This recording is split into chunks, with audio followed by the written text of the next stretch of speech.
It was the greatest engine company America ever built. Then it vanished. For nearly half a century, if you stood beside any American highway and closed your eyes, the sound climbing through the gears was almost certainly theirs. A high, hard, screaming whine that no other engine on earth could make. Truckers called it the Screaming Jimmy. Mechanics could name it blindfolded from a quarter-mile away without ever seeing the truck. And the company behind that sound didn't just build engines, it built the soundtrack of working America, the noise of a country hauling itself into the modern age. Yet today, that company no longer exists under its own name, its signature engine is gone, and most people under 50 have never heard of it. This is the story of Detroit Diesel, how it conquered the American road, and how it disappeared. The story begins in 1938 in Redford, Michigan, when General Motors broke ground on a brand new division built around a single radical idea. Most diesel engines of that era were enormous, slow, and impossibly heavy, fine for a ship or a power plant, but useless for a truck. General Motors, pushed by its brilliant research chief Charles Kettering, wanted the opposite. They wanted a diesel that was compact, lightweight, and powerful enough to go anywhere a gasoline engine could go, and then some. The result was the Series 71, and the number was not random. Each cylinder displaced 71 cubic inches, so a 6-cylinder version became the 671, an 8-cylinder the 8V71, and so on. It was a family of engines, scalable and versatile, and it was about to change everything.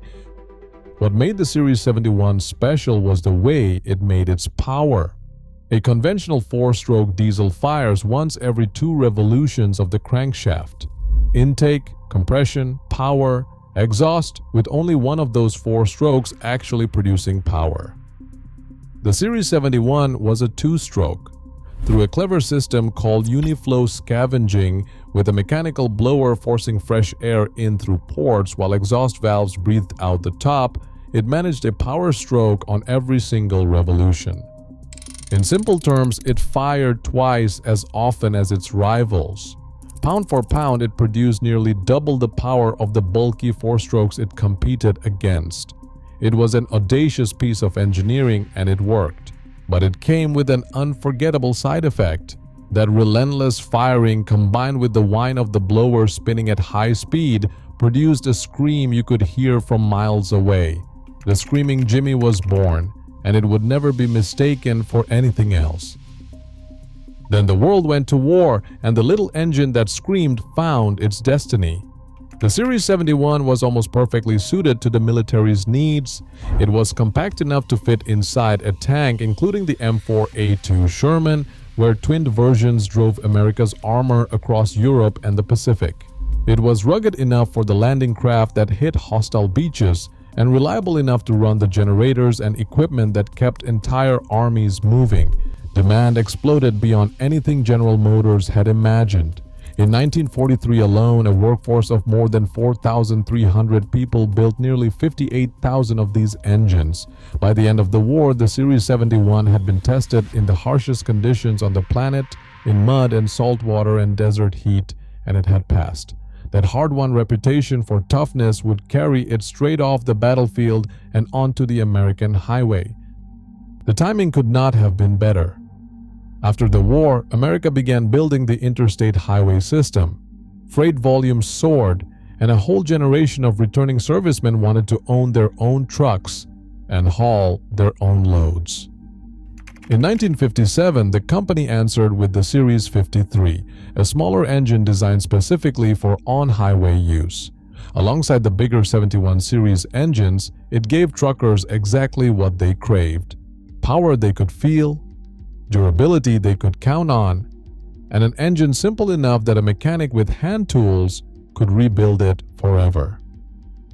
Across the 1950s, the 1960s, and into the 1970s, these two-stroke Detroits became the default heartbeat of American trucking. They powered semis and city buses, boats and bulldozers and oil-field rigs. An entire culture grew up around them, around the sound, around the shared knowledge of how to tune them and coax more life out of them. To own a Detroit was to belong to something.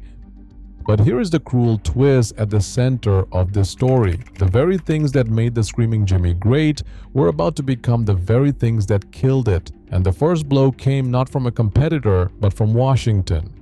As the 1970s arrived, two powerful forces began closing in on the two-stroke diesel. The first was emissions regulation. The two-stroke's design, firing on every revolution and burning a little oil along with its fuel, produced more emissions and more smoke than a comparable four-stroke.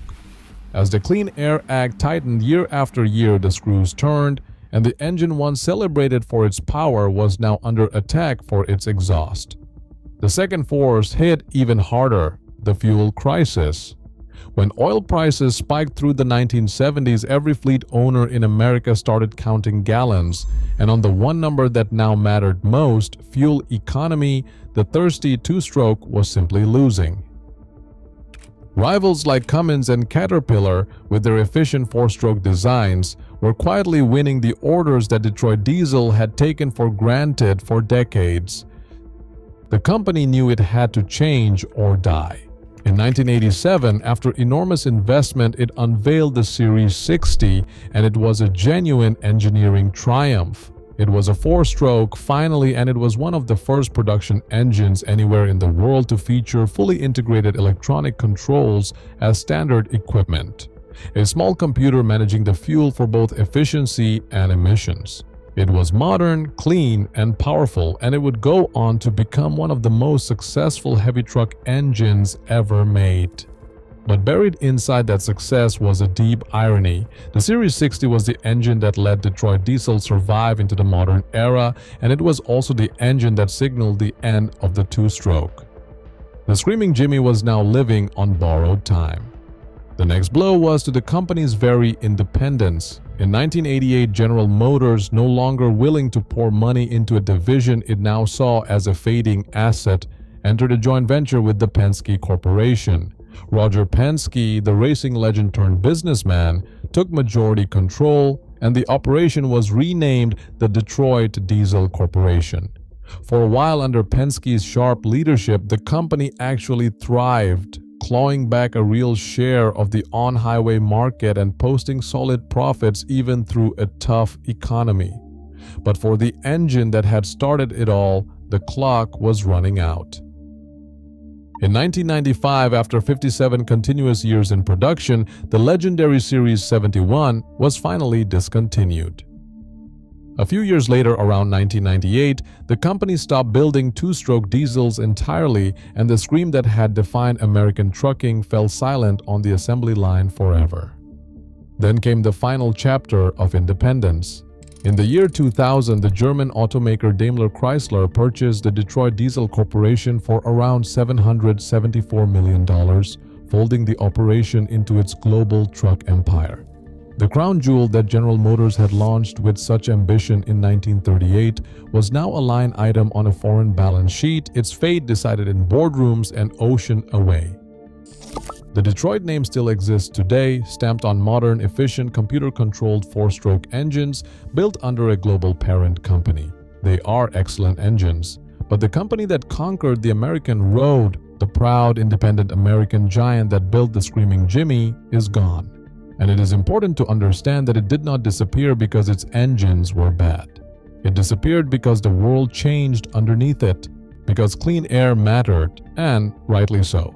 Because cheap fuel mattered when fuel stopped being cheap, and because the very thing that made its engines legendary, that screaming, hard-firing two-stroke design, became impossible to sustain in a new age of regulations and rising costs. And yet, drive to any truck show in America today, and you will find them.